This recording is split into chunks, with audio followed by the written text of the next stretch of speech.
Est-ce qu'un moteur forgé, c'est incassable, vu que lorsqu'on forge des pièces, on peut monter beaucoup plus de chevaux, hein, sur elles par exemple, d'origine jusqu'à 400, ça va bien.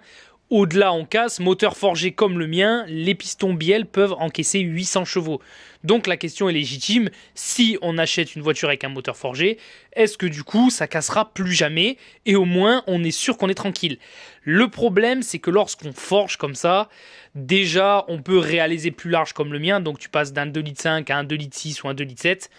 Et tu as des pressions qui sont beaucoup plus élevées parce que là, par exemple, le turbo souffle plus fort. Donc en fait, le problème, c'est que les contraintes, elles vont être envoyées ailleurs. Donc déjà, le problème, c'est que la fiabilité, elle ne sera pas dans le moteur. Là où tu vas la perdre, c'est sur les pièces accessoires. Les cardans, par exemple, ils vont morfler parce qu'il y a beaucoup trop de puissance. Donc en fait, là, tu fragilises.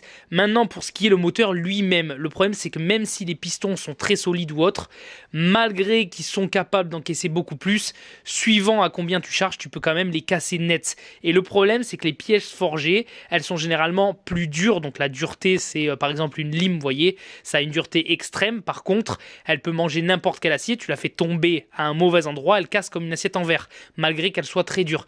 Eh bien, les pièces forgées, c'est un peu pareil.